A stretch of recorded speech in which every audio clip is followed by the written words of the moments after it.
Every year, the US News comes out with their top 30 list of best diets. These are claimed to be the world's healthiest diets, and in the past, they've had some extremely questionable ratings. So today, I thought I would go through their most recent 2024 top 30 list and rank them myself according to the tier list. Let's dive into it. My name's Autumn. I'm a certified clinical nutritionist with my master's in nutrition human performance, and today's video is sponsored by Element. More on them in a bit. Okay, so a little quick background on this list. They say that it's a panel of 43 doctors and RDs that review these various diets and put together this list of top 30. When I looked into specifically how they go about doing this, it's not like all of these people are sitting in a room and like putting all of these together and ranking them the way that we are right now. Instead, the people at US News will ask each of these experts to rank like the top 3 of these different diets based on different categories, like which one is best for weight loss, which one's most sustainable, etc. So what's tricky with that is you can't really get into the nitty-gritty of like the reasoning behind each one of these. And as you'll soon see, there's a lot of nuance with this conversation. In reality, some of these diets are going to be better for some people based on certain conditions or what goals they're working toward, but that really isn't discussed within this list. But anyway, let's just dive into the list. Okay, the number 1 rated is the Mediterranean diet, which really shouldn't come as much of a surprise. It is like the ultimate favorite child of the nutrition world. In fact, I actually studied the Mediterranean diet in person in Italy during my schooling for my undergrad of nutrition and dietetics. It was a really cool program. We actually got to go to Italy, learn the science behind the Mediterranean diet, as well as like actually learning the recipes from this little old Italian grandma who was teaching us like traditional recipes. It was super cool. And there are a lot of values around the Mediterranean diet, specifically that it does tend to focus on less processed foods, eating whole foods. These are also foods that are going to be more traditionally prepared. It's often described, at least in literature, as generally low saturated fat, high in veggies, high in beans, high in olive oil, and then having like the moderate glass of wine. Eggs, cheese, and yogurt are deemed like okay in moderation. So it's really loose guidelines. It's really just like a general lifestyle and not like specifics on how you actually structure a meal. Now, before I rank it, here's my big issue with it. The original study that the Mediterranean diet was based on, which is the 7 countries study, has a lot of flaws. That's a whole video in itself. I'm not going to get too much into the details of it, but just a couple of the flaws. The main researcher, Ansel Keys, left out quite a few of the countries that would have really skewed the results in a different direction. He also visited some of the countries during Lent, specifically Greece. So if you're not familiar, during Lent, you're not supposed to really be eating meat. And so when he was studying their diet, it was very heavily skewed during that short time when they're just not eating very much meat. And from my experience of studying the Mediterranean diet in person, I have to say I saw a lot of things that didn't really match up with what we're being told that the Mediterranean or people in the Mediterranean ate. I saw a lot of cheese. I saw a lot of yogurt. I saw a lot of cured meats. That's really central to the Mediterranean, actually. Yes, there's definitely veggies. Yes, there's definitely beans, but actually veggies not in the huge quantities that we see often in the US with like our huge salads. It was more of like a delicious side dish. In fact, I specifically remember this because at the time I was more plant-based. I remember being like, can I have more veggies? Like this is a kind of a small salad. So in terms of the true Mediterranean diet, I would rank it pretty high. But in terms of what they actually call the Mediterranean diet in the US, with it specifically being said that it is like low saturated fat, not as high in meat that it really is, let's put that to the side and just base it on what people in the Mediterranean actually eat. And with that in mind, I would actually say it is a pretty excellent option, assuming that it is actually like real Mediterranean diet, which is, to be fair, quite a vague term.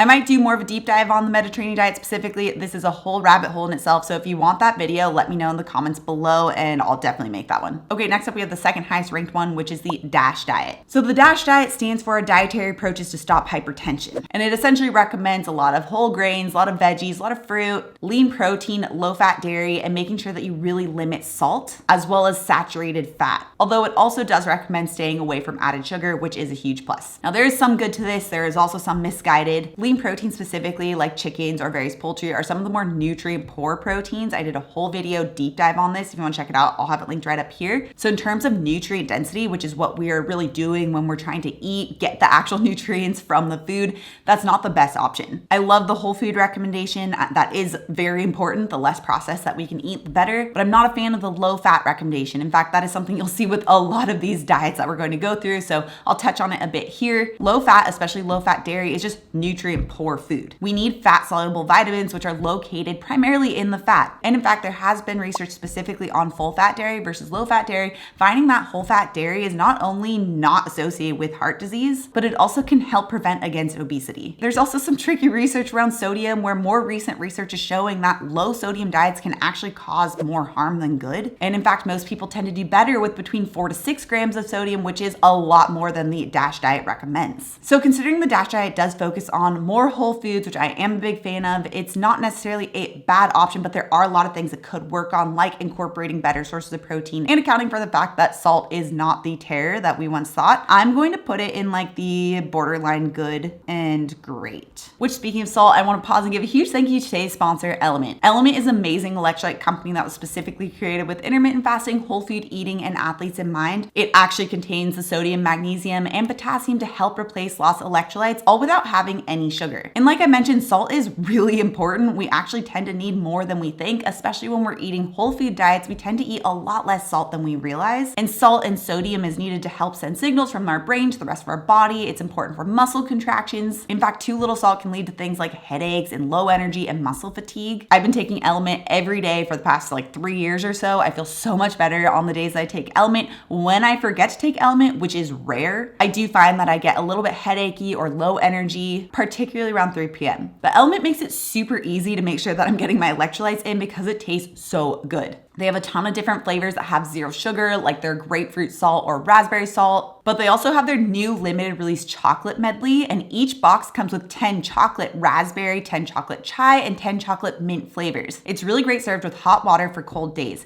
It's an excellent 0 sugar replacement for other chocolatey drinks and a perfect new cozy ritual to get your electrolytes in. And right now, Element is offering my viewers a free sample pack with any order. That's 8 single serve packets free with any Element order. It's a really great way to test out all 8 flavors, so you can get yours at drinkelement.com/autumn. This is only available through my link, so make sure to check out drinklmnt.com/autumn. The link will also be in the description down below. Okay, number 3 is the MIND diet. So this is a combination of the Mediterranean and DASH diet, but it was specifically created as an intervention for neurodegenerative delay. So it combines those two, but also with an extra emphasis on things like leafy greens and berries. However, it also does mention eating lower cholesterol foods, which is kind of ironic actually, because there are studies showing that actually higher cholesterol levels can be neuroprotective, especially for older individuals. So there's a lot good going on with this, but also not necessarily like the most science-backed. So I'm going to, again, put this in like that good/great category. So room for improvement, but still a lot good. Okay, next up we have the Mayo Clinic diet. So this is a 12-week program that they created to help establish healthy habits. They use their own food pyramid, which I'll have pop up right here. It focuses on fruits and veggies and whole grains. It really focuses on something they call volume eating, which means eating more with less calories. It says not to count calories, focuses on portion sizes and meal prepping, no added sugars, no eating while watching TV, which is really important for making sure you're aware of what you're eating. Overall, again, a lot good, a lot of focus on whole food ingredients. However, the problem is that this volume eating doesn't really always account for the actual types of food that you're eating. Eating whole food is that one main first important step, but we also need to make sure that we're eating enough of the right types of foods to promote satiety and that we're getting the micronutrient density we need. So especially eating enough protein and the right types of protein is a very important factor for this. It's not really mentioned in the Mayo Clinic diet. So again, for that reason, a lot good going on, but still room for improvement, especially with actually learning how to eat. So I'm going to put it again in that good/great category. Okay, and then we have the Flexitarian diet. So Flexitarian diet is essentially vegetarian, but you are allowed to have like a little bit of lean meats on the occasion,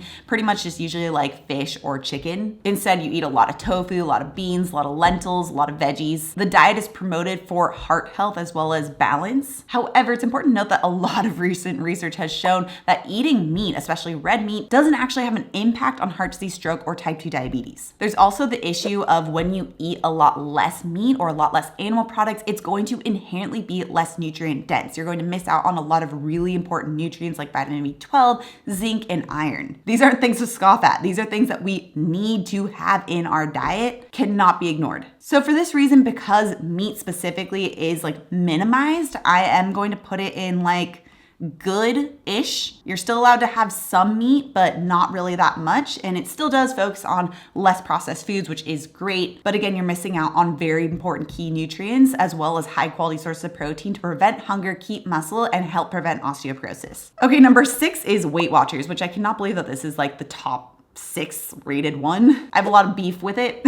Weight Watchers purely focuses on calories, but it uses a point system instead of calories. So you have higher points for higher calorie foods and lower points for lower calorie foods. This again doesn't address the types of foods that you should be eating for various nutrient density as well as satiety and prevention of disease later in life. And there's a reason why 95% of diets fail, because most of them just focus on calorie restriction, which is not a long-term sustainable approach. Not to mention, Weight Watchers has recently partnered up with using GLP-1s, which again, I'm not a fan of. I have a full blog post on that. You can see it linked down description below. For all of those reasons, I'm just going to put it in the poor category, because although it could be done in better ways, you could structure your point system around like protein, fat, and fiber. It inherently doesn't do that itself. And it's purely just focused on you eating less, which does not actually solve any problems. Okay, the 7th is Volumetrics. So this is similar to some of the other stuff we listed earlier, where it's based on the amount of calories per volume of food. The goal is to eat high volumes, so think like really, really big salads full of a lot of veggies where you can just like eat a lot of food,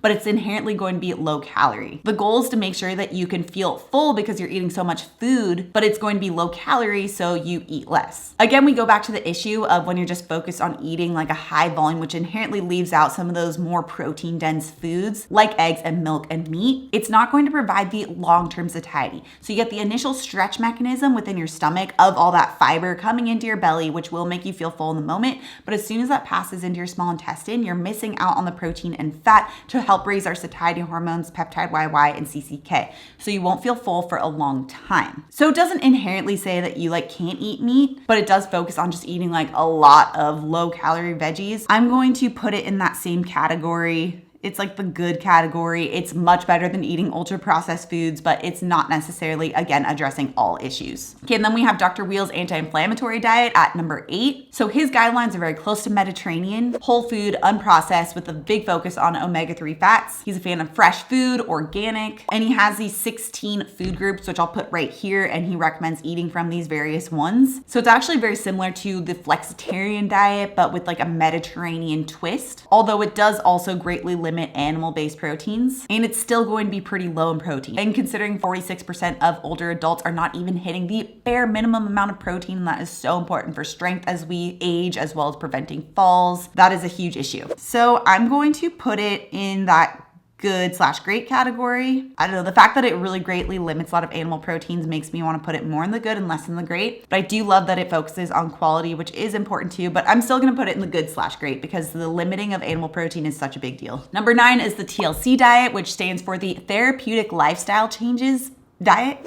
Greatly limits dietary cholesterol, fat, saturated fat, and sodium. However, it also has you eat 10 to 25 grams of soluble fiber per day. So it's very focused on heart health, but it does need to catch up with the research, because even the USDA dietary guidelines for Americans has not put the limit on dietary cholesterol anymore, because dietary cholesterol has not been found to raise blood cholesterol. So to limit dietary cholesterol is really a moot point. Plus, saturated fat has not been found to increase risk of cardiovascular disease. So it's outdated info. It really needs to be updated. It also recommends lean meats, low-fat dairy, fruit, lots of beans, like so many beans, veggies, at least 6 servings of whole grains per day, which is a lot, and recommends vegetable oils and margarine. So for all those reasons, I'm gonna put it in like poor/okay. Outdated research and not some great recommendations in there. Okay, number 10 is vegan. So vegan is 0 animal products. You're just eating like veggies and beans and lentils. With a vegan diet, you absolutely need to supplement the diet, especially with vitamin B12, often iron as well. But B12 especially, because you cannot find that in a vegan diet. It is only found in animal products, and you can get permanent nerve damage if you are significantly low in vitamin B12. I just recently had a client who had significant nerve damage that his doctor didn't catch until unfortunately it was too late, and it was permanent, and it was due to having low vitamin B12. And there are some facts around a vegan diet that are really important to be aware of if you are thinking of using this protocol. Children on plant-based diets often have restricted and stunted growth. They're at an increased risk of being underweight. They have lower vitamin D, which is very, very important for bone health, lower iron, which increases the risk of anemia, as well as a high risk of iodine deficiency, which is very important for thyroid health. There's also increased risk for adults following a vegan diet, such as increased skeletal concerns, immune impairments, that nerve damage I mentioned. Studies also show that those who eat less meat are at a much higher risk of anxiety and depression. I say this all with a big warning because I did used to be vegetarian for quite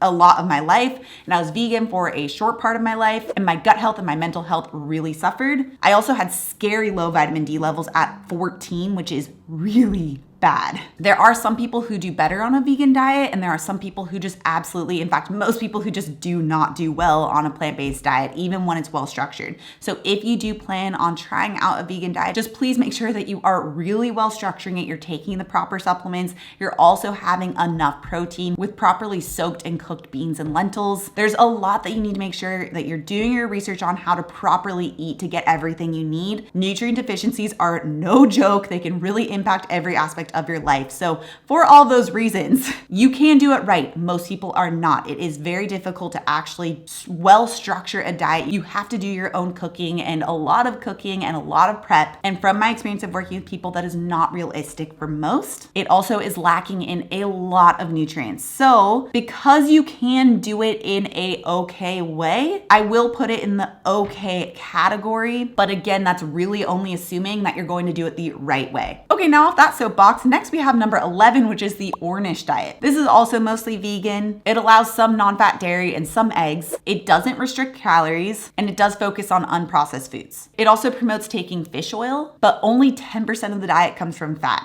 So it is a very, very, very low fat diet. So it does have a lot of good going for it. Although again, just like the vegan diet, you are going to be lacking in a lot of really important nutrients. The fact that it does allow for some eggs, a little bit of low fat dairy is better, but it's still going to be lacking in a lot of important nutrients. So I'm going to put it down in that okay category. Then we have the Pritikin diet, which the macros for that breaks down to 70% carbs, 15% fat, and 15% protein. It's also similar to the Ornish diet, except that it does promote adding about 3.5 to 4 ounces of fish, poultry, or game meat. It oddly cautions against organ meat, which is very ironic because that is one of the most nutrient-dense foods, if not the most nutrient-dense food that you could possibly eat. And it highly recommends starting every meal with either soup, salad, fresh fruit, or whole grain. The idea is that you're eating a high amount of fiber and high amount of water, which will help to make you feel full and make you eat less. So it's pretty similar to the Ornish diet. I'm again going to put it in that like okay category. I'm not a fan of how low fat it is because you're really missing out on a lot of important fat soluble vitamins in favor for eating a really high amount of carbohydrates. Okay, and then we have the Zone diet. The Zone diet advocates breaking down your macros into 40% carbs, 30% protein, and 30% fat. So this is actually a much more balanced approach to their macronutrient breakdown. Its goal is to balance insulin levels and inflammatory markers. It also promotes 3 meals and 2 snacks and recommends having no more than 400 calories per meal. So I am a fan of how this is breaking down because for a lot of people, if you are focused on whole foods, this is generally like a decent macronutrient breakdown to hit your nutrient needs, again, assuming you're focused on whole foods. Although I'm not a fan of limiting the amount that you're eating and focusing on like the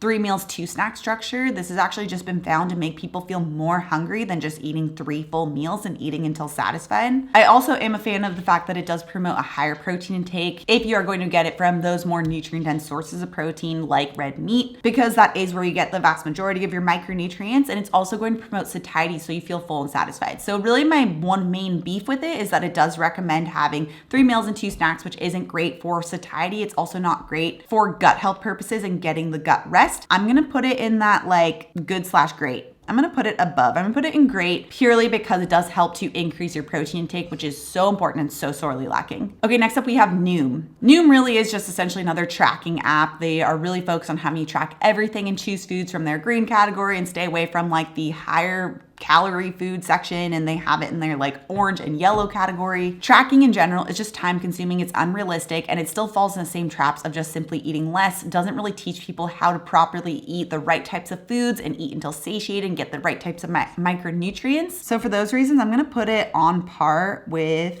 Weight Watchers. Okay, and then we have Plant Strong, which is really just another spin on like the plant-based or vegan diet, except this also emphasizes no oils. So it really has the same issues as just a regular vegan diet. So I'm gonna put that in like the okay category. And then we have the South Beach diet. So the South Beach diet is a low carb, high protein diet. It focuses on eating low glycemic index carbs, about 50 to 100 grams per day, lean protein, healthy fats, and it has 3 different phases with different rules. So definitely the benefits when you are focused on eating more protein, it is much more satiating, which makes it a lot easier to maintain. It's also more nutrient dense because you are getting more protein. Eating more protein helps to maintain the metabolism, helps to maintain muscle mass and strength and bone health, which is also so important for making sure you actually maintain those results, as well as see the benefits long term. Now, there are some cons, and specifically, it's my thoughts on low carb in general. Not everybody needs to be low carb or very low carb for that matter. Some people, in fact, do better with a little bit more carbs, assuming they are from higher quality sources, like some medium or high glycemic load starches on the occasion. It really depends on the individual's goals and where they're at. So it's definitely not a one size fits all, although generally eating low carb does help most people to lose weight because it is so much more satiating and tends to be more nutrient dense. And you still get to eat a lot of low glycemic load veggies, which is really great too, especially for gut health. So my major con with this is that it's just non-specific. Not everybody needs to be eating this low carb, but it does have a lot of great benefits. So I'm gonna put it again like in that next to the zone diet section. Okay, next up we have the nutritarian, which is again pretty much the same thing as Plant Strong. Plant-based, no oils. Ironically, it says that you're eating for nutrient density, which again, nutrient density means that you get a lot of those micronutrients in a small amount of food. Most veggies are not actually as micronutrient dense as we would think. Here's a chart of a recent study that broke down the micronutrient density of different foods, showing that if you eat just 11 calories worth of liver, then you can get a third of your daily micronutrients versus needing to eat a lot more of different veggies in order to get those same amount of micronutrients. So it's not to say that those veggies don't have their place, but to say that eating veggies exclusively in place of eating those actually more nutrient dense foods is not quite accurate. So I'm going to, again, put it on par with like the vegan or Plant Strong. And then we have Jenny Craig, which I can't believe this got number 18. Mind blowing. Jenny Craig is highly focused on prepackaged meals. It's intended to manage calories and make things like easy for you because you don't have to prepare it yourself. It's 3 meals, 2 snacks. They have foods like the classic waffle and chocolate muffin and cinnamon coffee cake and cinnamon rolls. And yet when you look at the ingredients, it's still pretty poor ingredients. Really the only thing that this is focused on is just low calorie foods, and that's it. But nutrition is so much more than just eating less that I'm going to put this one all the way at the bottom, down here with our friends Weight Watchers and Noom. Okay, then we have the profile plan, which is also similar to a lot of these other like prepackaged food options. Although this one also incorporates one-on-one coaching, which can be helpful. It has different phases. And during the weight loss phase, it does recommend having lots of meat, poultry, veggie, eggs, some cheese, avocado, and chia seeds, nuts, olive oil, and limiting caffeine. They also promote their own brand of like these shakes, as well as protein bars and soups. Definitely when it comes to food, coaching can really help. It focuses on protein. Again, great. It actually does incorporate a lot of nutrient dense foods, and it limits caffeine, which I am a fan of because a lot of weight loss programs will just rely on having more caffeine to reduce your appetite, which again is just relying on eating less and not actually helping anything. It is generally like a lower carb approach, but here are some of the cons that I noticed. First of all, again, not everyone needs to be super low carb in order to achieve their goals. And in fact, some people like athletes do better with having a little bit more carbohydrates. It all comes down to the carbohydrate quality rather than the total carbohydrates. This is why I like to use glycemic load, as well as assessing the degree of processing of these carbohydrates. My other issue is it recommends their protein bars, which looking into it, the first 2 ingredients were soy nuggets and brown rice syrup. So I'm typically just not a fan of protein bars in general, especially when they use ingredients like this. Okay, so for the profile plan, I'm going to put this in, even though it does recommend some not great stuff, I'm going to put it in like borderline okay and good because it does incorporate the coaching, which is very helpful. It does incorporate some high quality foods. It's just some of their like pre-made stuff that's not the best. Okay, and then we have number 20, which is the paleo diet, which I cannot believe that this one is so low down because paleo diet, although I personally don't follow it, does recommend some really nutrient dense foods. The whole goal of it is to go back to like what our ancestors ate, the food that was the most bioavailable and nutrient dense for us. It works especially well for those who have like some type of autoimmune condition. It eliminates all grains and legumes as well as oftentimes dairy. So you're mostly eating like meat and veggies and fish and poultry and nuts. Lots of protein, lots of high quality nutrients nutrient dense foods. And it can be really great for those who have like some type of autoimmune conditions or maybe a lot of gut health issues. And I'm honestly really surprised this didn't rank higher. Like Jenny Craig ranked higher? How is that? Now the cons is that it's not necessarily for everyone. Like not everyone needs to eliminate dairy. And dairy is a very nutrient dense food, especially when it is more fermented, like using stuff like yogurt or cheese. People have issues breaking down lactose, but those fermented options have a lot of health benefits, especially vitamin K2 and calcium, and it's low lactose. But it can be a good base for a lot of people to start off with, especially if you have food sensitivities and you're trying to work out like what your body is reacting to. So overall, if you had like gut health issues or more autoimmune issues, then that would be in like that really good option for you. But since we're just talking about general for most people do not need to be limiting their food categories this much. So I'm still going to put it in like, I'm going to put it in that like borderline good and great. Okay, and then we have the HMR diet, which stands for Health Management Resources Diet. Sounds like a government agency to me. So it promotes lots of fruits, lots of veggies. It's also different phases for different portions of your goal. They don't recommend eating out, but they do recommend a lot of their own products that you can buy. So they have like these shakes that use milk protein concentrate and has 12 grams of protein. Their meals that they recommend are very low calorie. Like their beef stroganoff was 250 calories with 19 grams of protein, and it heavily emphasizes tracking meals and exercise. So pros, it's like better than eating cereal. It also does recommend eating some whole foods, which is great. Cons, it's heavily reliant on meal replacements, requires lots of tracking. It's very low calorie, which just means you're gonna be hungry. It doesn't address satiety or nutrient density. And like a lot of these meal delivery services, it doesn't really help you to learn to go out on your own and be able to create your own meals. Okay, so for all those reasons, I'm gonna put it in like that borderline okay and good. Okay, and then number 22 is Nutrisystem. So it's the same thing, like prepackaged meal delivery, but it is high protein and low glycemic, which is great. Some meals actually have up to 30 grams of protein, which is a lot better than some of these other meals. It has 2 flex meals, which is like treat meals that you can have a week. It also has coaching and also has you eating a lot of fruits and veggies. So pros, it's probably pretty easy, but the cons, the same issue as a lot of these meal delivery services. Doesn't make it so you can go out on your own after, doesn't really teach you how to eat. Also not really great quality. For example, when you actually look at some of these foods that they offer and you actually look at the ingredients and not just the calories, it's not the highest quality ingredients. It's a lot of the same, just like typical prepackaged foods you'd find at a grocery store. So I'm gonna put it in the okay category. Okay, then we have keto, which is not keto like regular, but keto like a key. And it's like a Mediterranean style keto diet. So high fat, low carb, but focused on Mediterranean style eating. The pro of this, it does help to address blood sugar, which a lot of people have really unstable blood sugar levels. They're very metabolically unhealthy, and that can be helpful for addressing both of those issues. The con with just high fat in general is that a lot of people tend to eat a lot of high fat at the sacrifice of eating protein. Fat and protein, both really important, but we actually need to make sure that we're really prioritizing that protein so that we can get satiated and not accidentally overeat on the fat. And another note, it's also just such low carb, and most people do not need to be that low carb. This is like a specific type of person that needs this. So I'm gonna put it in like that good category. Okay, and then we have 24, which is Optavia. Optavia is low carb, low calorie, and it goes as low as 800 calories per day. I'm not gonna be a broken record and repeat myself on why this is such an issue. I'm just going to put this extremely unrealistic diet all the way down here. And then we have the regular keto diet. So again, very low carb. It's not exactly specific to eating Mediterranean style, but just generally low carb. There's a good way to do this, there's a bad way to do this. So assuming that you're doing it the good way, you're eating like less than 20 net grams of carbohydrates, which does have its benefits.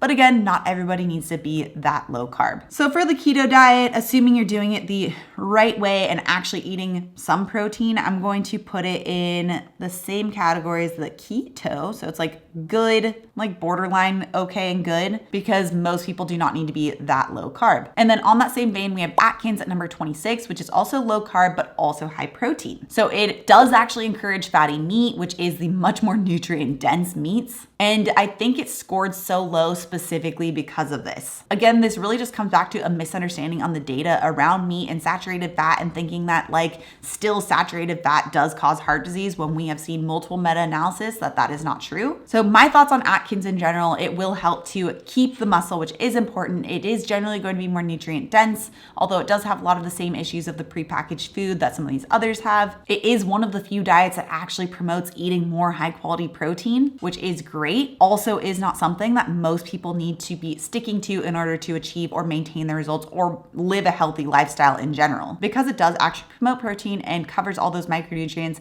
I am going to put it in that good category, but just keep in mind, most people do not need to be that low carb. Okay, number 27, we have slimfast. So with slimfast, you eat 6 times a day with 2 meal replacements, like those little shakers that they have, 3 snacks, and 1 sensible meal. So you're really just eating like 1 meal. Very focused on calorie restriction and very focused on eating frequently throughout the day with a lot of these like little meal replacements to try and prevent hunger. But ironically, studies have found that eating more frequently actually results in more hunger versus just eating 3 satiating meals. And their shakes have only 10 grams of protein. They use a fat-free milk. It has maltodextrin, high fructose corn syrup, artificial sweeteners, and artificial flavors. All of those reasons, I'm putting slimfast smack down at the bottom. Number 28, we have the Dukan diet. So the Dukan diet is a multiple phase diet. You focus on eating protein. You add oat bran, which is for the soluble fiber. It's low carb veggies, non-fat dairy, organ meat, shellfish, and tofu. You're supposed to avoid fruit, bread, cheese, pasta, alcohol. So it's pretty similar to Atkins, but with that addition of like the oat bran. So it does have some positives in the sense where you are getting a lot of nutrient dense foods, but it's actually even more restrictive than Atkins. And most people do not need to be going that low carb or avoiding fruit entirely. I'm going to put it in the okay category because it is like another step more restrictive unnecessarily, at least for most people. Okay, next up we have Herbalife. So Herbalife does 2 of their meal replacement shakes, 2 snacks or their protein bars, and 1 regular meal. So it honestly sounds very similar to SlimFast actually. And their shakes use soy protein isolate and only has 9 grams of protein. Again, all the same issues, highly processed. I'm gonna put it probably where you expect. And then lastly, with number 30, we have the raw food diet, which raw food is uncooked fruit, veggies, nuts, seeds, and grains. So it's like vegan to the next level. Pros, obviously it's highly unprocessed. It is literally the most unprocessed that you can get. You're getting a lot of fiber, so it's good. Cons, hard to get anywhere close to your nutrient needs, especially because cooking helps to break down a lot of those tough fibers and release a lot of nutrients for our body. It's good to get a balance of cooked and raw for that reason because we get different nutrients from each. And eating a lot of raw food like that can result in a lot of gut health issues because you have to eat so much food that it can be really tough for the GI tract to break down and just lead to a lot of bloating and a lot of gut distress. I say that from past experience of even testing out this raw food diet just for a little bit, couldn't hang though. So it's really unrealistic for everyday life. It is unnecessary. It is very nutrient poor compared to some of these others because it is so raw and because you are limiting those animal-based proteins as well. So for the raw diet, I'm putting it in that poor category. So a big takeaway I saw when going through this list is that it does seem heavily skewed toward old information, really outdated information rather, and heavily influenced by eating less protein and less animal-based foods, which is really unfortunate as I've listed numerous times because it is so nutrient dense and has those micronutrients that we just can't get from other foods.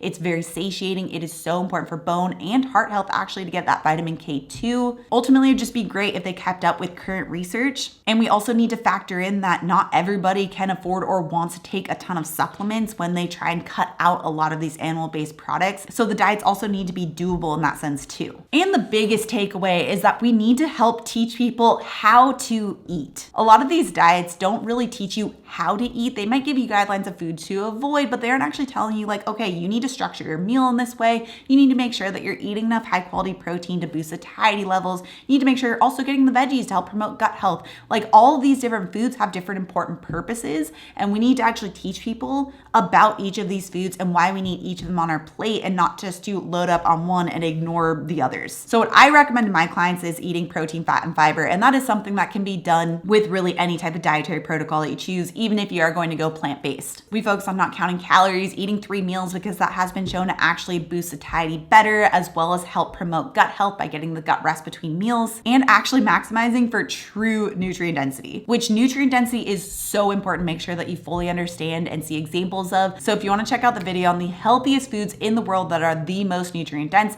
you can find it with this video next. Also, if you're new to my channel and you love this science-backed information, make sure you subscribe right here. Come out new videos every Tuesday and Thursday. All right, guys, thanks so much for tuning in, and I'll see you in my next video.